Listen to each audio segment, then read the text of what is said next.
sudah ada aku nggak tahu hutang. Aku hutang terus. Saya pengen tanya, sebenarnya bedanya hutang sama hutang itu apa Pak? Beda atau sama? Hutang dan utang sama atau beda? Ada yang jurusan akuntansi? Wah, yang akuntansi kan mesti dipelajari itu ya. Itu sebenarnya sama, cuma konotasinya aja. Jadi kalau hutang itu lebih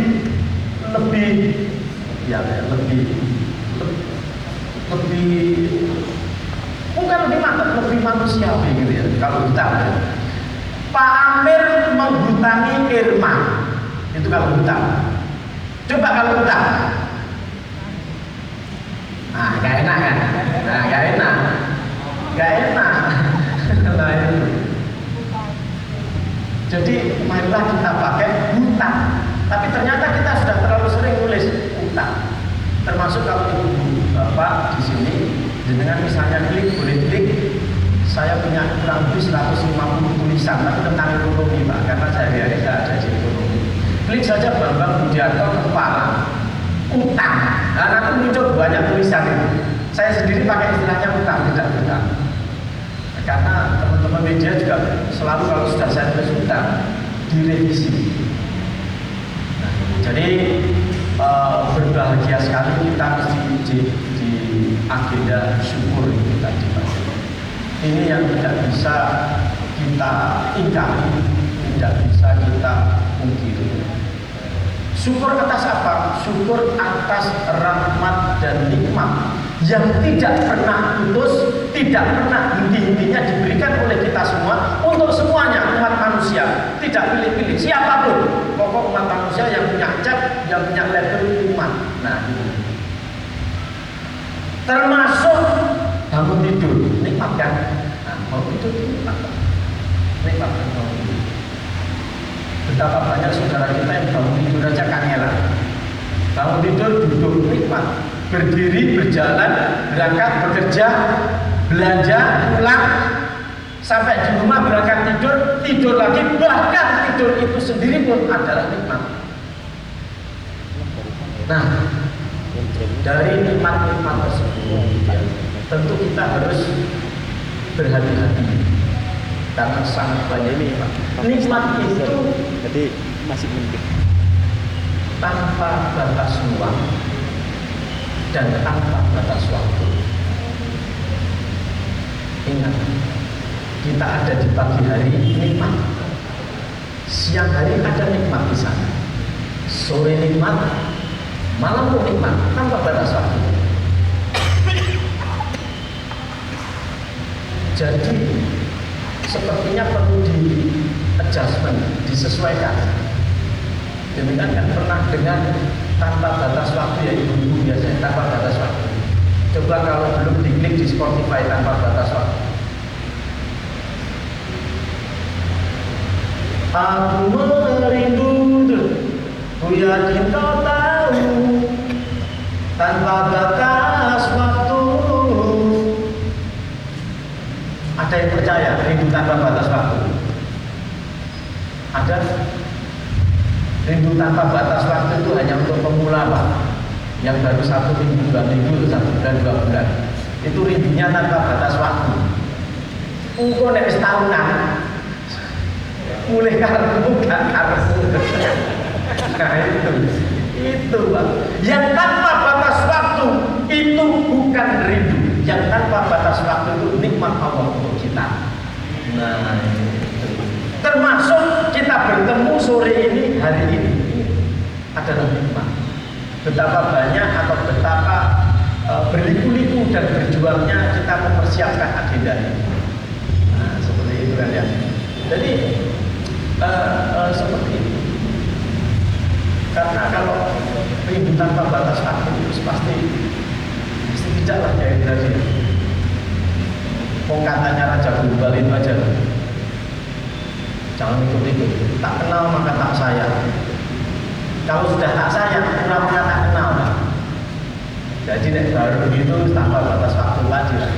Begitu wis gak ketemu rasanya gak enak kan nyaman terus. seperti itu.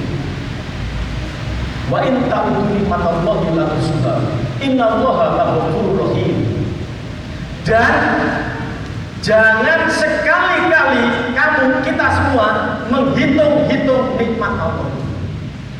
Karena pasti kita menghitung tidak akan pernah bisa.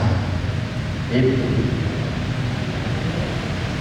Innallaha laghafurur rahim. Sesungguhnya Allah itu Maha Pengampun dan Maha Penyayang. Ini sepertinya kalimatnya berbeda. Kok bisa jadi satu? Jadi kepada kita sudah diingatkan untuk tidak menghitung-hitung nikmat. Lupa, saya jago matematika dan dulu di SMA 9 Pak. Sekarang di Fakultas MIPA, matematika ilmu tahun alam. Dosen matematika, guru besar matematika. Tidak, jangan menghitung nikmat Allah. Kalau menghitung hutang, tadi ya, hutang tidak sekedar dihitung, tapi harus diingat dan dibayar. Tapi kalau nikmat jangan, kita pasti tidak akan pernah bisa menghitung. Saya punya contoh. Ibu bapak yang ada di sini pasti tahu Pak Dahlan Iskan. Nah, Dahlan Iskan ya, sudah pernah berkali-kali.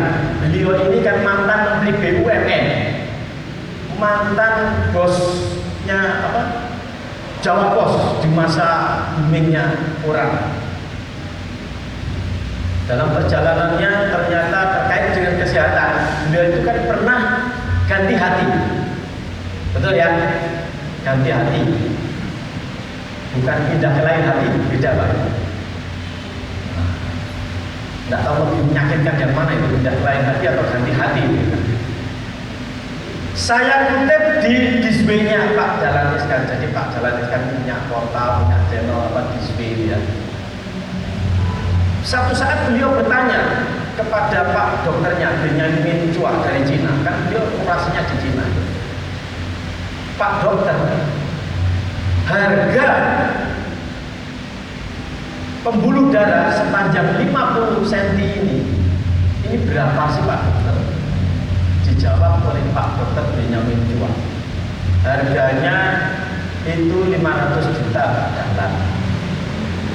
500 juta ya. Berarti kan KB.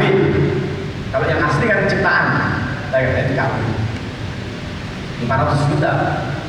Berarti kalau 50 cm itu 500 juta, maka kalau 1 meter harganya adalah 1 miliar.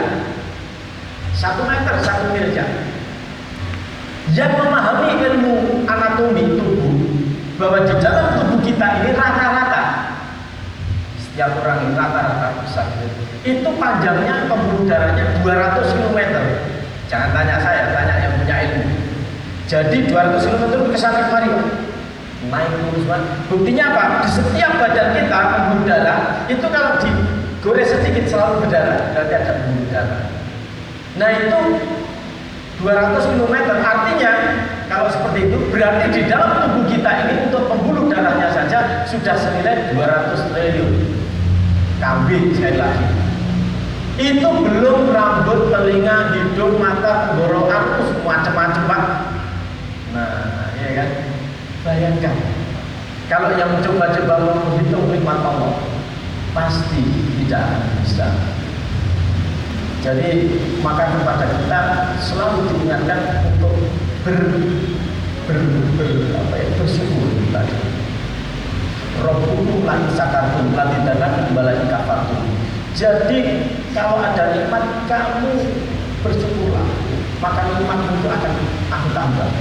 Tapi ketika tidak bersyukur, niscaya siksaku Allah akan sangat pedih. Nek gak mau bersyukur. Jadi ibaratnya kita kalau sudah ngasih seseorang Pak, gitu ya, dikasih ternyata ini sakit hati kan? Nah, sakit hati kan? Apalagi yang buang itu mantan, tambah panas banget Pak. Nah seperti itu. Jadi jangan sekali-kali menghitung itu, pasti tidak akan bisa menghitung nikmat. Nah seperti yang tadi kita lihat, Di sana kita sudah di warning gitu ya.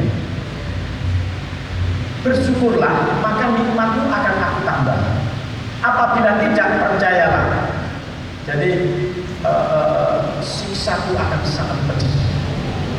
Tapi ternyata Allah itu Maha Pengampun dan Maha Penyayang. Ditunjukkan tadi, dikatakan bahwa Innallaha laghafurur rahim.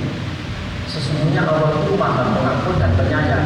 Apa? Meskipun kita tidak bersyukur, ternyata kita tidak serta-merta diazab, disiksa. Gitu. Jadi Allah tidak menyegerakan untuk menyiksa orang yang tidak bersyukur tadi. Ternyata masih ada jeda waktu. Nah, kenapa? Karena berikutnya tadi Maha Penyayang. Itu boleh dipegang. Maha Pengampun, Maha Penyayang. Nah, jadi seperti itu situasinya kita. Kita tidak bisa menghitung. Termasuk kita hari ini saya tidak menikmat. Bisa menyampaikan dalam situasi yang tenang. Minggu lalu saya di acara sejenis begini diberitahu panitia nanti waktunya 30 menit menjelang buka puasa. Saya siapkan 30 menit. Kan pasti berpikir. Begitu pas hari H mulai waktunya tinggal 10 menit Ustaz menjelang buka puasa. Loh, terus ya apa? Ya tetap harus naik, ya saya naik. Akhirnya kan saya harus memotong banyak hal ini sih tak sampaikan ini. Mau 30 menit jadi 10 menit. Beruberan kan itu. Nah, ternyata saya diberi kesempatan memanfaatkan lebih waktu di sini. Waktunya agak ya. Nah, makanya yang tidak boleh dihitung itu adalah nikmat. Tapi yang harus dihitung hutang. Nah, tadi saya ingatkan hutang. Jangan sekali-kali meremehkan hutang.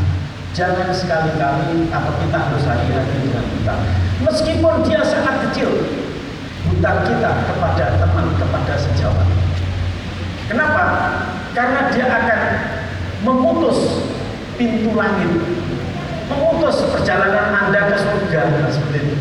Kalau tidak dibayarkan, orang mati syahid tidak dihisab. Orang mati syahid tidak ada siksa kubur. Tapi orang mati syahid tetap dihitung hutangnya. Nah, meskipun pahlawan hebat macam-macam hutang tetap harus dibayar. Nah itu. Tidak perlu besaran hutang seperti Indonesia yang 6.000 triliun, Pak. Bayangkan hutang Indonesia 6.000 triliun seberapa banyak. Cukup hutang yang kecil saja itu sudah bisa menutup pintu perjalanan ke surga. Ibu bapak kalau pernah masuk mall atau perkantoran di bank mana gitu ya, kadang kan jalan masuk, terus ada pintu kaca, kan dia buka ya, terus kadang tutup lagi gitu ya, buka. Hutang itu seperti batu tadi, tidak perlu besar untuk ditaruh di kaca menghadang batu. Ketika ada batunya kita masuk kan nggak bisa. Nah seperti itu sifatnya. Cukup batu kecil saja ditaruh di rodanya kan nggak bisa geser. Nah seperti itu. Jadi jangan sekali-kali kita ini menyepelekan tentang hutang. Dan terus kalau tidak hutang tapi ngambil, apalagi itu ya. Mencuri gratifikasi dan sejenisnya, nanti bagian-bagian yang akan kita lihat menjelang buka puasa. Betul saudara macam. Nah seperti itu sifat dari hutang. Makanya tadi kalau nikmat jangan sekali-kali dihitung. Tapi kalau hutang harus tetap dibayar. Nah untuk sampai di sana kita tentu ingat bahwa perjalanan kita seperti tadi disebutkan Mas Prima tadi ya.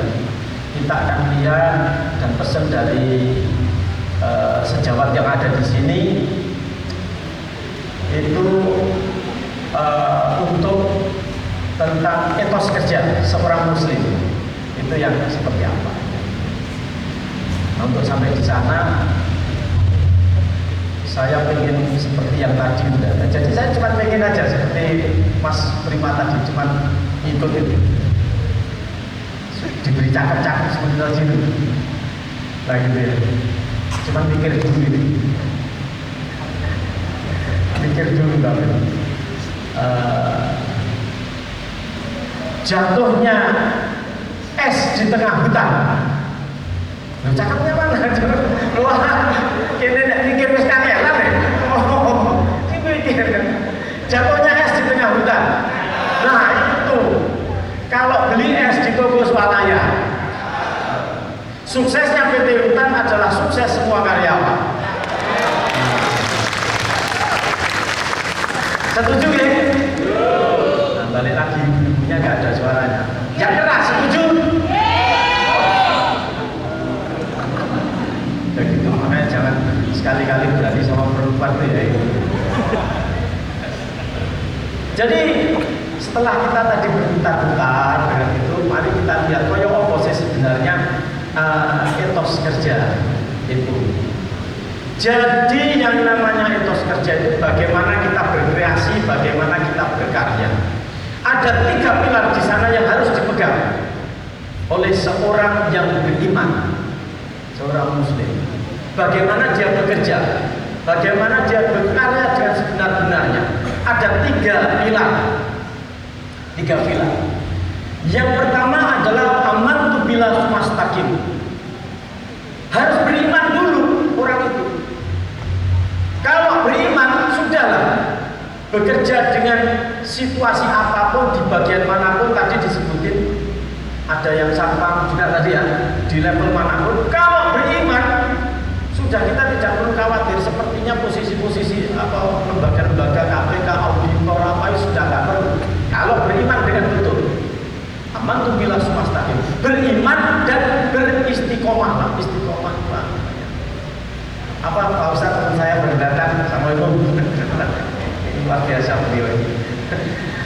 Istiqomah itu konsisten gitu ya, terus menerus. Nah, beriman yang terus menerus.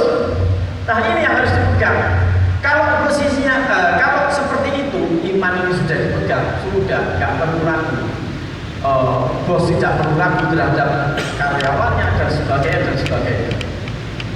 Ini yang dipegang. Aman bilang. Yang kedua, ini pilarnya dulu ya, baru pilarnya yang saya sampaikan tadi baru pilar, belum etos kerja.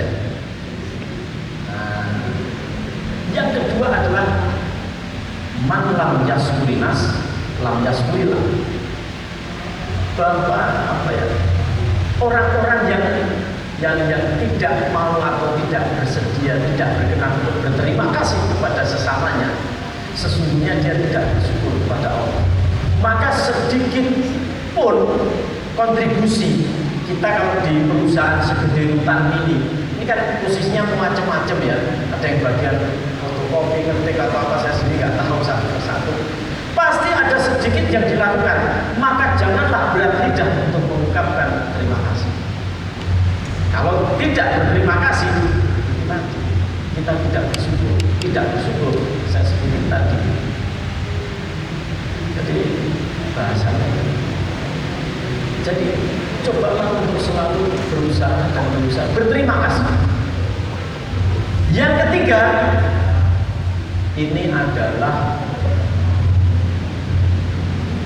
hubungan antara sesama.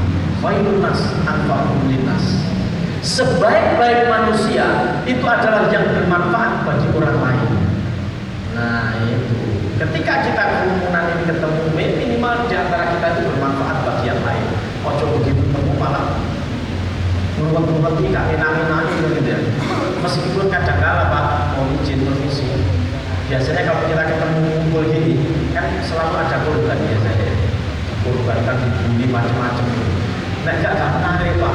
Dan biasanya orangnya itu ya itu terus ya. Tidak seperti itu. Ini pasti ada, selalu ada yang demikian. Jadi selalu 3 pilar tadi untuk sampai pada etos kerja itu, yang pertama adalah full aman untuk bilang semesta beriman dan yang konsisten iman. Yang kedua adalah selalu tidak berat-berat untuk mengucapkan terima kasih. Yang ketiga, kita harus dalam posisi atau bisa memposisikan sebagai orang yang bermanfaat bagi orang lain. 3 pilar. Nah sekarang baru kita geser etos kerja ini yang perlu dilihat kan tidak hanya karyawan tadi, tapi juga pak bosnya, ownernya, macam-macam ini juga punya etos kerja, termasuk terus sampai karyawan. Kita bagi dua, etos kerja karyawan dan etos kerja untuk para pengambil keputusan. Itu seperti apa? Kita lihat yang pertama adalah adanya yang mana dulu nih, karyawan atau pengambil keputusan dulu? Karyawan dulu ya? Boleh, karyawan. Karyawan. Ini kadang-kadang harus berubah mindset dulu ya. Karyawan. Ada 5 dimensi. 5 dimensi karyawan untuk bisa mendukung suksesnya etos kerja. Artinya kalau kita ini jadi karyawan, maka kudu yo opo sih sebenarnya? Nah itu. Kalau jadi karyawan kudu yo opo sih sebenarnya? Saya tadi alhamdulillah bisa sampai di sini itu dijemput oleh Pak Dadan. Nah, Pak Dadan. Beliau ini Pak driver di sini, ngobrol-ngobrol tadi dengan Pak Dadan. Nah, sekalian aja kita ambil contoh Pak Dadan ini ya. Saya tidak tahu Pak Dadan, Pak Dadan tidak ada begitu ya. Nah, Dadan ya. Nah, Pak Dadan. Kita ambil contoh. Tadi kan disampaikan bahwa posisi karyawan itu macam-macam. Mungkin ada yang di tadi bagian produksi, pengepakan, satpam atau apa saya nggak tahu ya. Salah satunya tadi driver. Nah, kita akan contoh satu driver. Maka kalau jadi driver itu harus seperti apa? Maka kalau jadi bagian pengepakan itu harus seperti apa? Maka kalau jadi bagian parkir itu harus seperti apa? Nah, saya contohkan satu aja. Satpamnya, apa namanya? Driver. Maka etos kerja seorang karyawan untuk bisa ada 5 dimensi, untuk bisa sampai pada etos kerja yang baik, yang berkualitas. Jadi seorang karyawan harus punya 5 dimensi di posisinya. 1, kemampuan dasar. Jadi karena beliau tadi Pak Dadan itu adalah driver, maka dia harus punya kemampuan dasar. Driver, kemampuan dasar apa? Nyetir. Bagaimana nyetir itu? Nyetir ya kemampuan dasar nyetir, maju, mundur, belok kanan, belok kiri, ngerem, kan gitu aja nyetir. Ini kemampuan dasar. Nah, ini dimensi yang pertama, bahwa seseorang kalau ada di posisi itu, seorang karyawan harus tahu job dasarnya, kemampuan dasarnya ini, dia harus tahu itu apa. Ternyata maju, mundur, belok kanan, belok kiri. Setelah itu apa? Dimensi yang kedua. Dimensi yang kedua adalah pemahaman tentang internal. Pemahaman internal itu apa?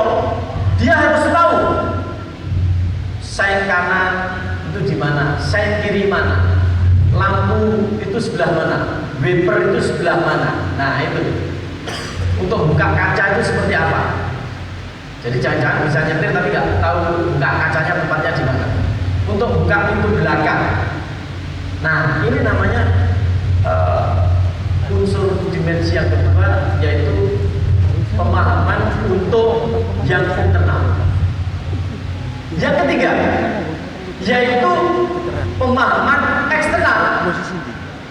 Nyetir sudah bisa, kemampuan dasar tadi, dia tahu di kanan kiri kalau hujan, lampunya yang mana, buka pintu juga tahu. Kemampuan eksternal apa? Dia paham rambu-rambu lalu lintas.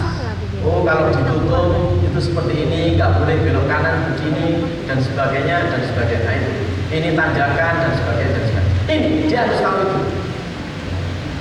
Yang berapa ini tadi? 3. Nah, ingat baik-baik, perlu diingat baik-baik ya, etos kerja dimensi ini. Ketiga itu.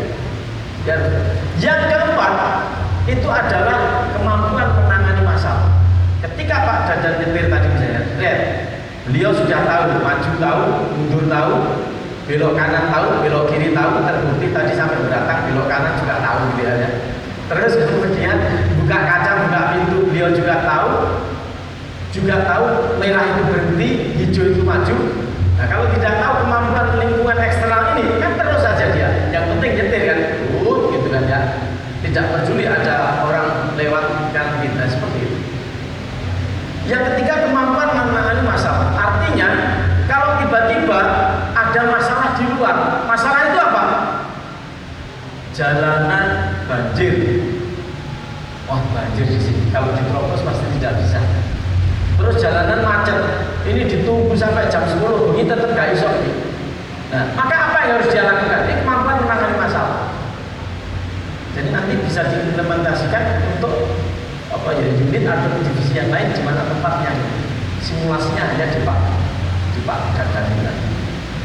Yang berikutnya adalah kemampuan migrasi, kemampuan pemindahan. Pak Dadan tadi nyetir pakai mobil Matic. Nah, ternyata tiba-tiba satu saat dia dipanggil oleh Pak Bos dan sini dan ya Pak, ini pindahkan mobilnya. Begitu sampai situ, loh Pak, ini mobilnya manual. Loh iya, saya tidak bisa Pak manual. Nah, seperti ini. Ini yang kita boleh gitu ya. Jadi apakah dia Matic, apakah dia manual, harus tahu. Ini 5 dimensi yang harus dipahami oleh seorang karyawan untuk sampai pada sempurnanya sebuah etos kerja.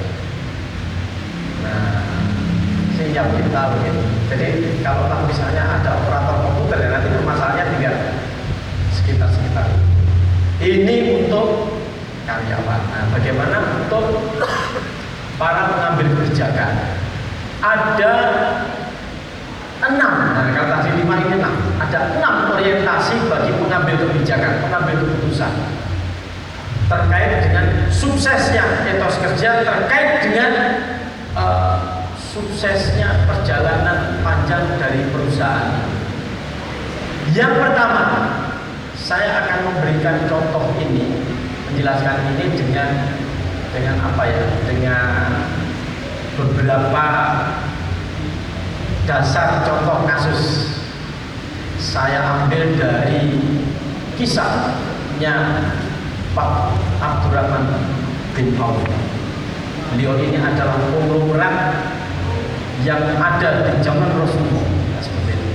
Pernah ada orang yang sangat kaya. Abdurrahman bin Auf itu orang yang sangat kaya, deretan orang-orang kaya. Dan ternyata Abdurrahman bin Auf adalah orang yang pernah berdoa untuk menjadi miskin dan gagal. Dia adalah orang yang berkali-kali dan seringkali berdoa untuk dirinya sendiri supaya dimiskinkan.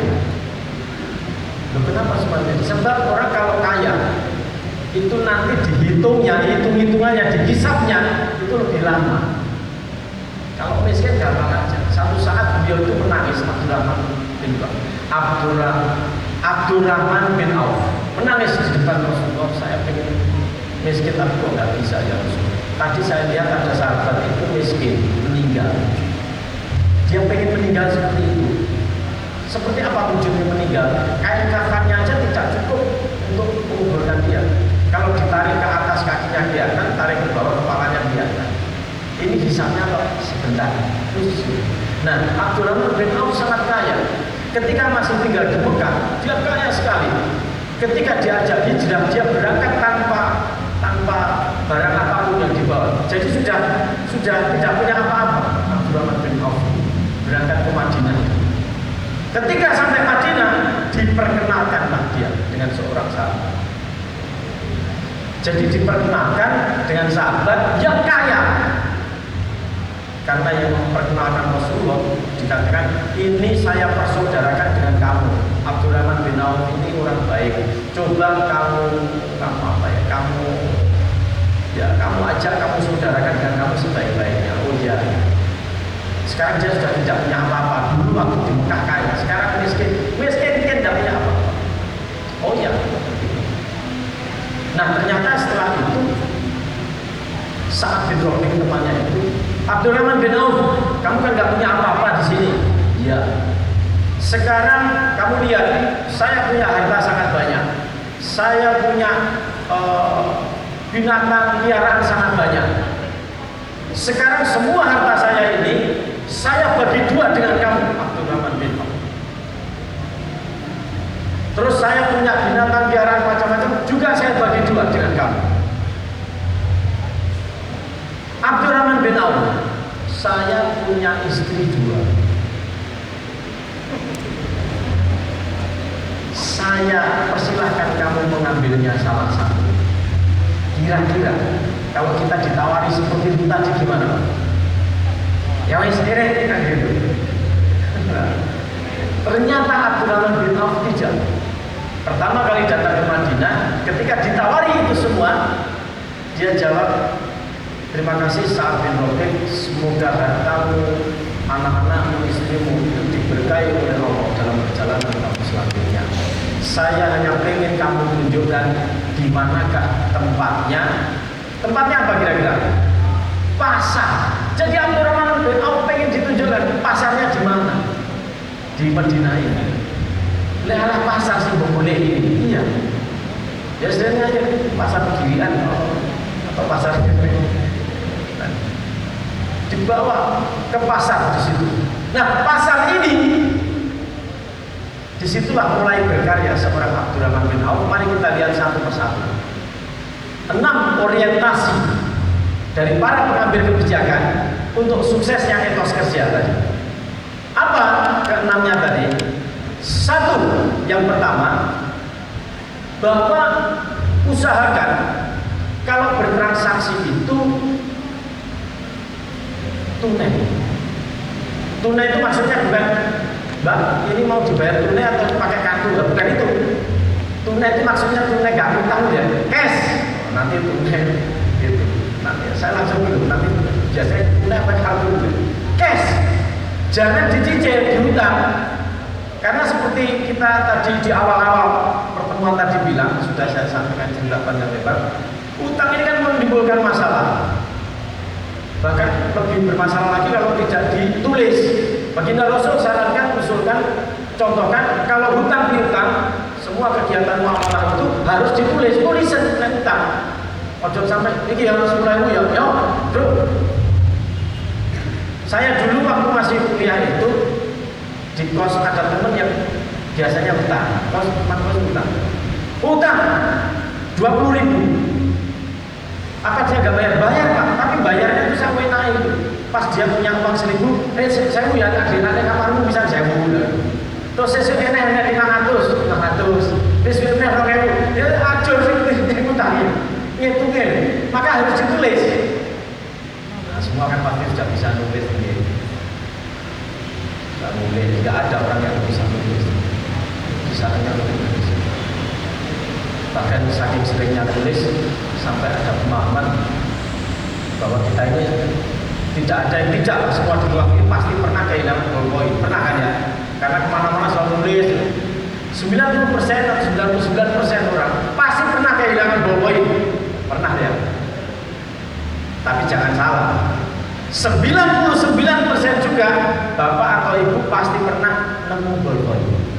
Nah itu pasti pernah nemu. Saya tidak bilang setelah nemu di sana apa nemu di Tesopo, nggak bilang itu saya. Silahkan diingat-ingat itu. Nemunya itu pasti pernah itu. Bahkan sebenarnya tidak nemu beda itu akhirnya di sana. Ini masalahnya di situ. Nah, maka sebaiknya transaksi itu dengan tunai, cash. Untuk apa? Untuk menjaga, kalau bahasanya sekarang ada tulisan kasir, menjaga likuiditas dan gampang transaksi ini. Karena ketika di pintu ini dia hutang, muncul cicilan angsuran, nanti di transaksi berikut muncul lagi hutang menciptakan hutang, jadi lingkaran hutang. Jadi ini coba kebijakan yang dimunculkan itu cash saja. Coba ini. Nah, ibu bapak bisa lihat kasus-kasus yang terjadi masalah hukum di Indonesia itu kan karena biasanya hutangnya, jaminannya dijaminkan, jaminannya dibeli orang lain. Wah, rumput Pak, sudah seperti itu ya kan, berliku-liku. Jaminan hutang ternyata dibeli orang lain jaminan, akhirnya orang lain yang pegang jaminan. Wah, itu. Jadi ini orientasi yang pertama seorang pengambil keputusan. Cobalah kalau transaksi itu tunai, cash. Termasuk THR, bapak pengen cash apa diangsur? Cash ya, tidak pengen diangsur. Perusahaan itu tidak menyalahi aturan Pak kalau bayar THR-nya diangsur. Nah, boleh. boleh itu. Wah, enggak lah, cash saja ya. Dan tidak menyalahi aturan juga ketika satu saat pandemi lalu perusahaan boleh memberikan THR dalam bentuk barang yang diproduksi di perusahaan itu. Jadi nek perusahaan itu ban Pak, THR-nya ban. Boleh otong-otong ban. Perusahaan sepeda bawa sepeda, istrinya nanya, Pak kok bawa sepeda? Sepeda sama siapa? Ini THR, THR apa gitu? Nah kalau di sini Pak, traktor untuk pertanian, ya silahkan itu.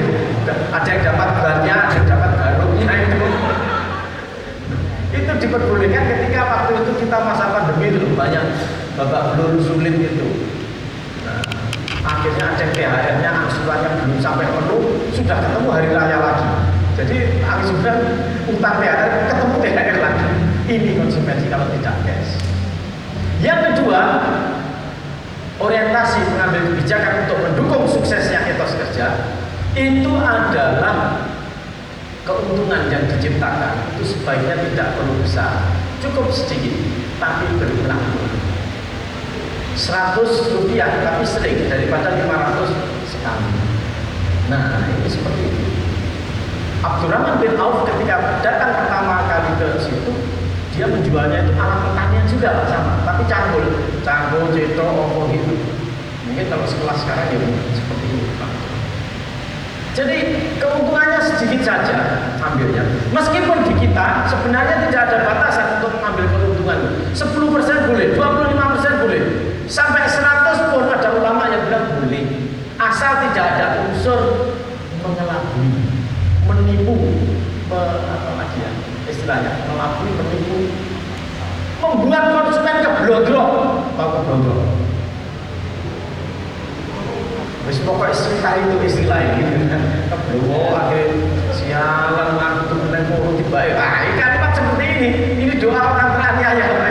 Hati-hati, doa orang teraniaya terzalimi itu demikian.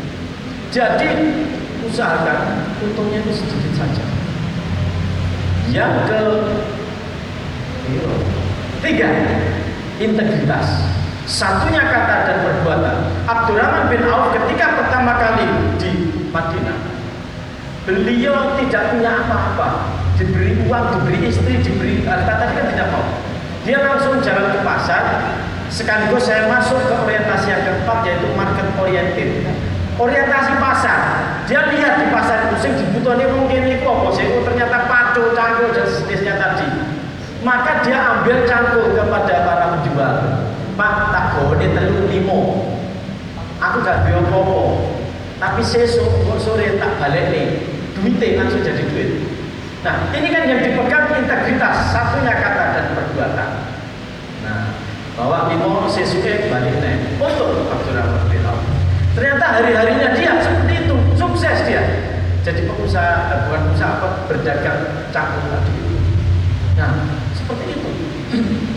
Yang keempat, orientasi pasar. Kalau jamnya itu cocok, itu makanya saya berusaha cepat itu tadi, bolak-balik keliling. Akhirnya terjadi yang minggu lalu itu 30 menit ternyata dikasih 10 menit. Lingsatan saya ketika sudah ada. Nah itu. Yang empat, market orientasi pasar. Jadi ojo sampai kita itu berdagang, berjualan mengikuti kata hati senengnya awake dhewe. Senenganku iki dol, senenganku ngopi, maka aku dodol kopi jangan. Senengnya masyarakat yang dipikirkan.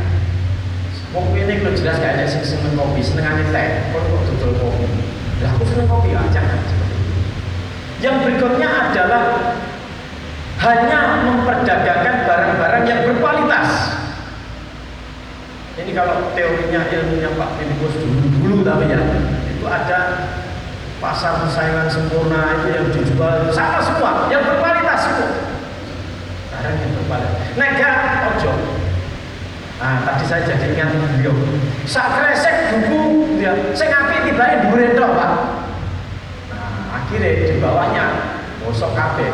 Begitu protes, tadi kan sudah dibayar, sudah ada akad, nggak bisa dikembalikan. Jangan seperti itu.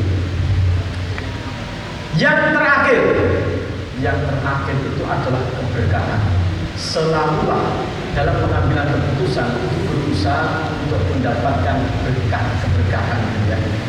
Jadi barokah itu muncul itu kalau kita melakukan hal-hal yang baik. Kalau kita ikuti tadi 3 pilar tadi, amal pilar semesta man lam yasurinas tadi, kemudian fayunas anfa'unas tadi, kemudian ada 5 dimensi karyawan tadi, kemudian ada 6 orientasi untuk para pengambil keputusan. Insya Allah kira-kira akan terjaga produktivitas di perusahaan tersebut. Sekian dan demikian. Terima kasih atas segala perhatian. Mohon maaf untuk semua kekurangan. Selanjutnya sebagai bagian paling akhir, sejenak mari kita menundukkan kepala, menengadahkan tangan untuk beberapa permintaan, beberapa permohonan. Kita berdoa agar terwujud keamanan, kenyamanan, kedamaian, kebahagiaan, kesejahteraan, juga kesehatan dan kesuksesan, dengan tetap menjaga kita untuk tinggi iman, tinggi ilmu, dan tinggi pengabdian dengan terjaganya akhlak yang termuliakan. A'udzubillahi minasyaitonirrajim. Bismillahirrahmanirrahim. Wa bihi nasta'inu ala umuri dunya waddin.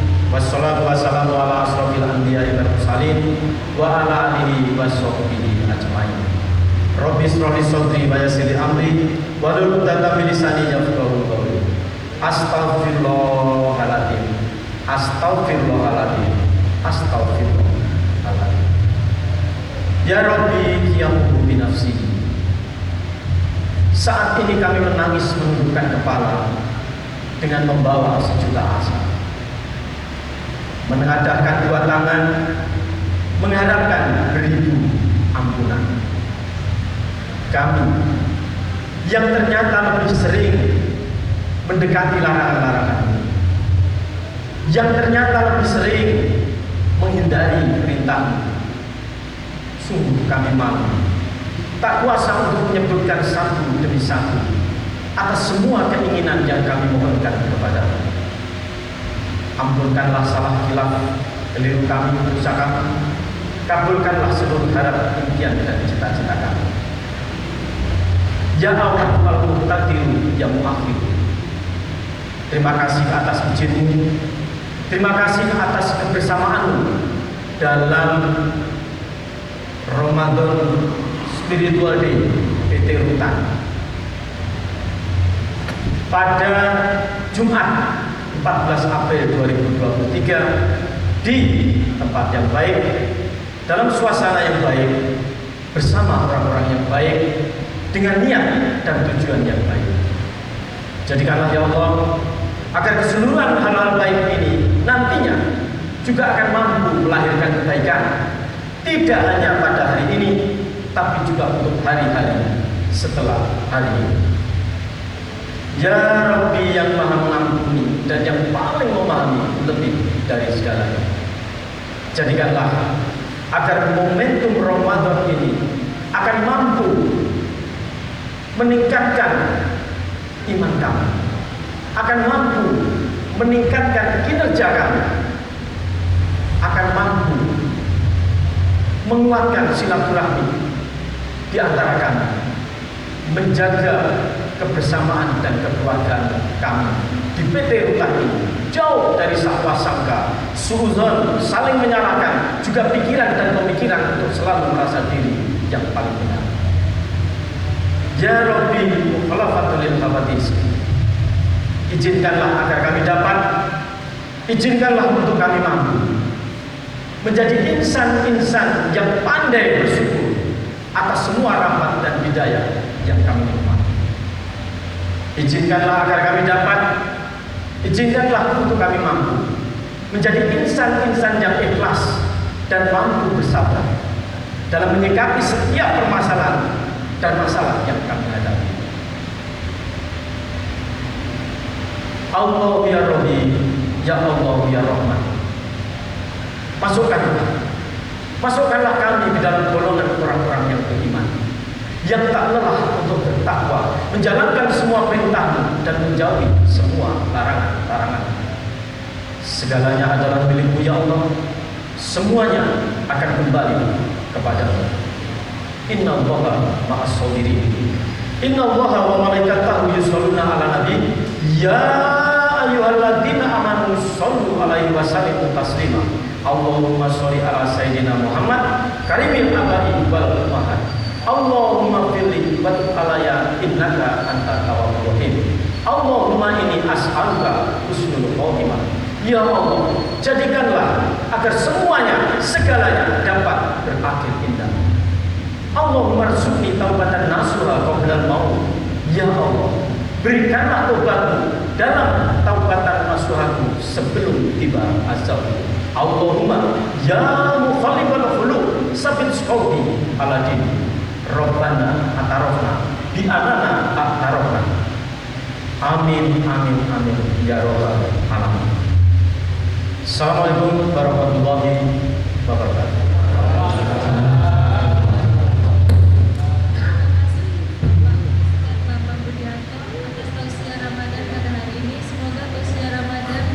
Bagi kita semua. Sumber inspirasi bekal yang dibawakan dari Bapak Bambang. Semoga bekal yang tadi disampaikan sedikit curahan edukasi tentang Ramadan tahun ini, tahun 2023 sore ini disampaikan. Semoga masuk di benak hati saudara-saudara dan teman-teman sekalian agar menjadi bulan yang penuh makna, menjadi bulan yang penuh manfaat, menjadi bulan yang penuh barokah buat keluarga besar Rutan di tahun ini dan semoga lebih baik di tahun-tahun berikutnya. Ramadan berbudaya, spirit kerja luar biasa. Itulah tema Ramadan tahun ini yang dapat kita dapatkan dari Bapak-bapak tadi adalah beberapa poin yang perlu kita perhatikan dalam tindak lanjut kita berikutnya, seperti seringnya kita bersyukur, banyak atau sedikit kita mesti bersyukur karena itu adalah nikmat, sesuatu yang diberikan oleh Tuhan, tidak sedikit tapi penuh artinya. Lalu juga yang dinamakan hutang ataupun tanggung jawab bagi teman-teman di kantor maupun keluarganya masing-masing. Lalu juga lanjutkan dengan etos kerja, istiqomah, niat dan rajin supaya membuat kita sebagai manusia, sebagai insan yang penuh perbaikan, evaluasi dan menjadi manusia yang tidak sempurna. Bukan berarti tidak terus sempurna, tapi terus menyempurnakan diri, terus memperbaiki diri dan terus berusaha setiap harinya. Dan tidak lupa saya sampaikan, kami mewakili teman-teman satu kantor mengucapkan terima kasih yang sebesar-besarnya kepada panitia Ramadan bertugas Bapak Himawan yang kemudian panitia ini dijalankan oleh Bapak Sofyan dan kawan-kawan. Saya berikan apresiasi setinggi-tingginya atas kerja kerasnya dari para acara yang mana selalu menyiapkan berbagai jenis takjil mewah dan nikmat hingga mempersiapkan acara sore hari ini dengan semangat, kompak, dan semoga acara hari ini penuh manfaat. Amin ya rabbal alamin. Subhanallahumma wa bihamdika asyhadu an la ilaha illa anta astaghfiruka wa atubu ilaik. Terima kasih kepada keluarga besar Rutan dan undangan yang telah hadir hari ini. Kami MC acara Ramadan hari